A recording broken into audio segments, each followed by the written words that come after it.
देखिए, पहले प्रश्न में कहा गया है त्रिपिटक। त्रिपिटक का संबंध जो है वो किससे है?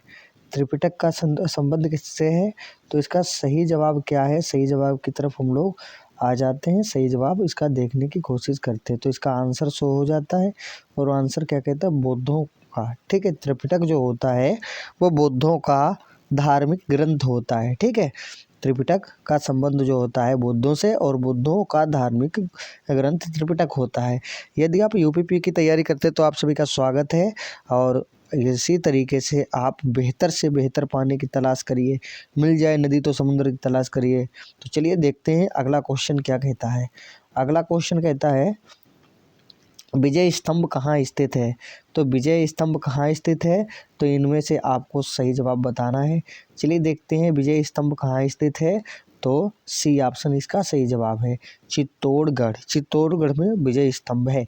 अगला क्वेश्चन देखते हैं। अगला क्वेश्चन क्या कहता है? अगला क्वेश्चन कहता है राज्य विधानसभा में धन विधेयक किसकी पूर्व अनुमति से प्रस्तुत किया जा सकता है? तो राज्य विधानसभा में धन विधेयक किसके पूर्व अनुमति से प्रस्तुत किया जाता है? तो राज्य का राज्यपाल, यानी ए ऑप्शन इसका सही जवाब है। सो आंसर करते हैं ए ऑप्शन सही। चलिए देखते हैं अगला क्वेश्चन क्या कहता है। अगला क्वेश्चन कहता है पंडित भीमसेन जोशी के क्रियाकलाप का क्षेत्र क्या रहा? तो पंडित भीमसेन जोशी के क्रियाकलाप का क्षेत्र कौन सा था? साहित्य, शास्त्रीय संगीत, शिक्षा, पत्रकारिता। तो इसका कौन सा सही जवाब है? चलिए आंसर शो कर दिया है, शास्त्रीय संगीत इसका सही जवाब है। देखते हैं अगला क्वेश्चन क्या कहता है। और अगला क्वेश्चन में कहा गया है त्रिभाषा सूत्र की सिफारिश किस समिति ने पेश की थी? तो त्रिभाषा सूत्र की सिफारिश जो थी शर्मा समिति, कठवारी समिति, राजमन्नार समिति या दत्त समिति। तो इसका आंसर शो करते हैं, काठौरी समिति इसका सही जवाब है। काठौरी समिति बोले तो बी ऑप्शन इसका सही जवाब है। चलिए देखते हैं अगला क्वेश्चन क्या कहता है। अगला क्वेश्चन कहता है मंगोलों के नेतृत्व में चंगेज खान ने किसके शासनकाल के दौरान भारत पर आक्रमण किया था? तो चंगेज खान ने किसके शासनकाल में आक्रमण किया था? तो इसका कौन सा सही जवाब है? चलिए इसका सही जवाब सी ऑप्शन है, इल्तुतमिश के शासनकाल में मंगोलों के नेतृत्व में चंगेज खान ने शासनकाल किया था। ठीक है, भारत पर आक्रमण किया था। ठीक है, तो चलिए देखते हैं अगला क्वेश्चन क्या कहता है। सीडी जो है किसका सूचक है? Computer aided design. ठीक है, कंप्यूटर एडेड डिजाइन। तो इसका ए ऑप्शन सही है। ठीक है, आंसर इसका सो गया, ए ऑप्शन सही है। चलिए अगला क्वेश्चन आप लोग लगाने की कोशिश करिए। अगला क्वेश्चन क्या कहता है? अगला क्वेश्चन कहता है 1857 ईस्वी के विद्रोह के दौरान भारत का गवर्नर जनरल कौन था? तो गवर्नर जनरल कौन था भारत का 1887 ईस्वी में, जिस समय विद्रोह हुआ था? तो इसका आंसर शो कर देते हैं, लॉर्ड कैनिंग इसका सही जवाब है। चलिए अगला क्वेश्चन देखते हैं। अगला क्वेश्चन क्या कहता है? अगला क्वेश्चन कहता है अफ्रीका महाद्वीप में करीबा बांध क्या कहता है? अफ्रीका महाद्वीप में एक बांध है जिसका नाम है करीबा, किस नदी पर बनाया गया है?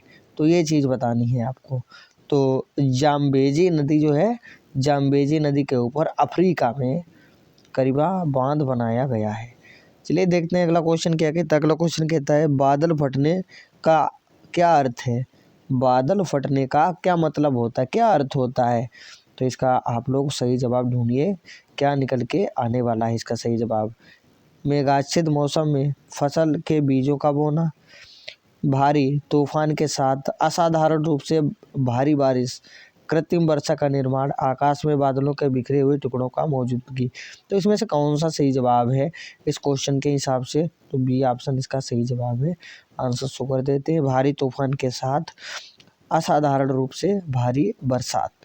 तो बी ऑप्शन सही है। चलिए देखते हैं अगला क्वेश्चन। अगला क्वेश्चन हमारा सबसे इम्पोर्टेंट है, कहता है मधुशाला किसकी रचना है?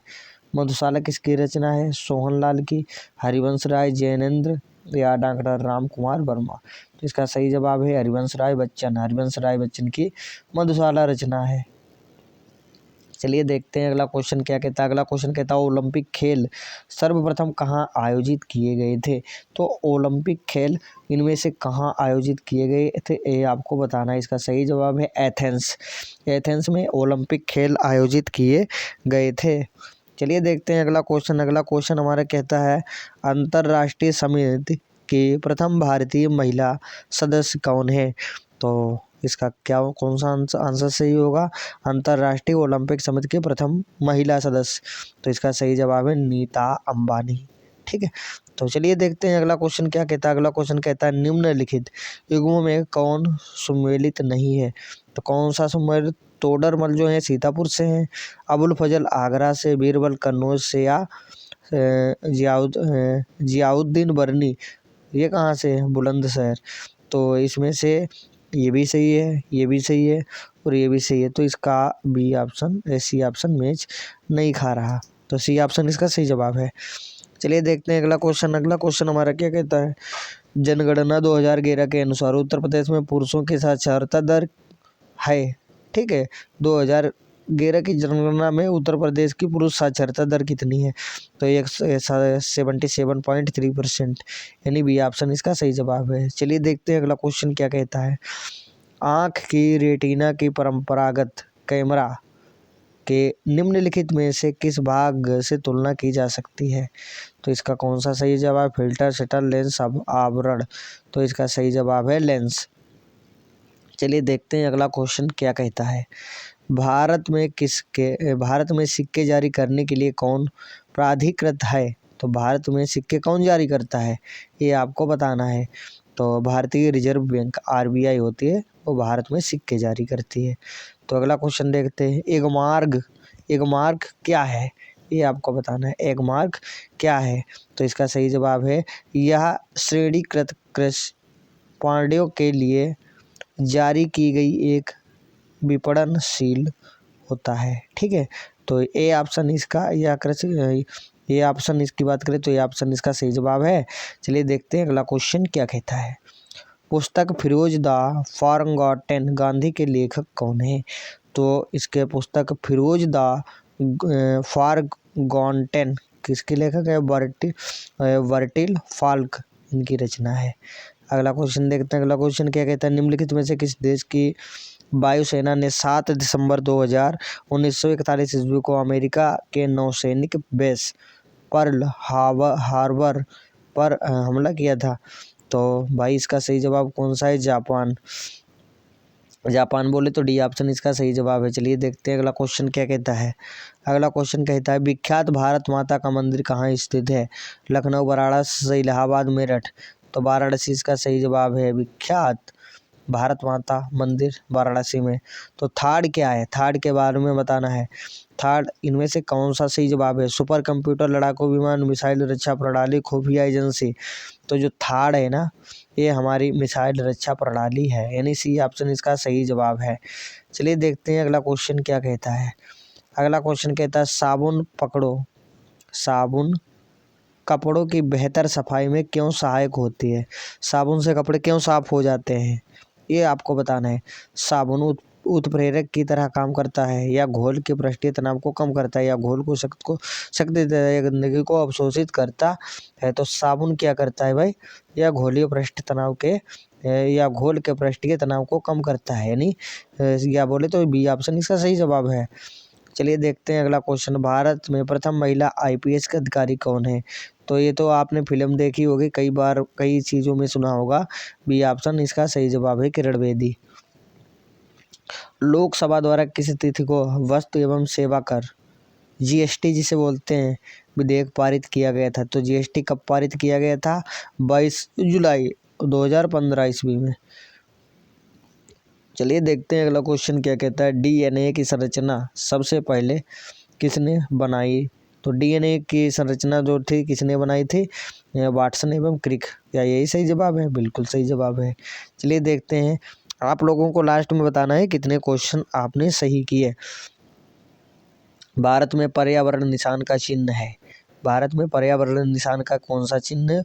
उगता हुआ सूर्य, मिट्टी का बर्तन, सिंह, या गेहूं की बाली। तो भारत में पर्यावरण निशान का चिन्ह कौन सा है? मिट्टी का बर्तन। राष्ट्रीय डिब मर्गिंग दिवस प्रतिवर्ष भारत में कहाँ कब आयोजित किया जाता है? ये आपको बताना है। इसका सही जवाब है 10 फरवरी। चलिए, नीला, लाल, हरा तथा नीला के सम्मिश्रण से कौन सा रंग बनेगा? तो लाल, हरा, नीला एक में मिला दिया जाए तो कौन सा नया रंग इसके बाद में तैयार होके आ जाएगा? ये आपको बताना है। सफ़ेद रंग बनेगा। लाल, हरा, नीला मिलाओ, सफ़ेद रंग पाओ। भोपाल गैस त्रासदी किस वर्ष घटित हुई थी? तो भोपाल में मिथाइल आइसोसाइनाइड घटित हो गया था, रिसाव हो गया, जिससे काफ़ी मजदूरों की मौत हो गई थी। तो वो कब हुआ था? ठीक है, ये आपको बताना है। समय था 1984 ईस्वी का। भोपाल गैस त्रासदी हो गई थी। अर्थशास्त्र की रचना किसने की थी? तो अर्थशास्त्र की रचना किसने की थी? ठीक है, तो इसका कौन सा ऑप्शन सही जवाब है? यदि इसके सही जवाब की बात करें तो कौटिल्य ने अर्थशास्त्री से इसे कौटिल्य या चंद्रगुप्त मौर्य का गुरु कहा जाता है। ठीक है, चलिए अगला क्वेश्चन देखते हैं। अगला क्वेश्चन है, महावीर चक्र 2021 से किसे सम्मानित किया गया था? तो महावीर चक्र 2021 में किसे दिया गया था? तो इनमें से कौन सा जवाब सही है आपको बताना है। बी ऑप्शन सही जवाब है। तो यहाँ पे महावीर चक्र जो है कर्नल संतोष बाबू को दिया गया था। चलिए देखते हैं अगला क्वेश्चन क्या कहता है। उत्तर प्रदेश का पहला खेल विश्वविद्यालय कहाँ बनेगा? तो यूपी का पहला खेल विश्वविद्यालय इनमें से कहाँ बनेगा? ये आपको बताना है। सही जवाब है मेरठ। मेरठ में यूपी का सबसे पहला खेल विद्यालय बनेगा। चलिए देखते हैं अगला क्वेश्चन क्या कहता है। सबसे ज़्यादा बिक्री करने वाली वाहन निर्माता कंपनी कौन सी है? तो सबसे ज़्यादा वाहन कौन सी कंपनी बेचती है, ये आपको बताना है। डी ऑप्शन इसका सही जवाब है मारुति। मारुति के वाहन सबसे ज़्यादा बेचे जाते हैं इन चारों विकल्प की तुलना में। चलिए देखते हैं अगला क्वेश्चन क्या कहता है। रबी विपणन मौसम 2022-23 के लिए गेहूं की फसल का न्यूनतम समर्थक मूल्य, जिसे एमएसपी कहते हैं, प्रति कुंटल रुपए में क्या है? तो ये आपको बताना है। तो बी ऑप्शन इसका सही जवाब है 2015 रुपये। अगला क्वेश्चन देखते हैं। कहता है भारत बायोटेक द्वारा विकसित भारत की स्वदेशी कोविड-19 वैक्सीन कौन सी थी? तो भारत में बायोटेक कंपनी ने कौन सी कोविड-19 वैक्सीन बनाई थी, ये आपको बताना है। तो कोवैक्सीन इसका सही नाम है। कोवैक्सीन सबसे पहले भारत में ही आ गई थी। तो ये रही आज की क्लास। मुझे आशा है कि आज की क्लास आपको पसंद आई होगी। तो क्या करना है आपको, चैनल को सब्सक्राइब करने के साथ लाइक ज़रूर करना है। अपने साथियों को शेयर करके ज़रूर बताएं कि कैसी है क्लास। मिलते हैं अगली क्लास में ऐसे बेहतरीन वीडियो और क्वेश्चंस के साथ। तब तक के लिए बाय, टेक केयर।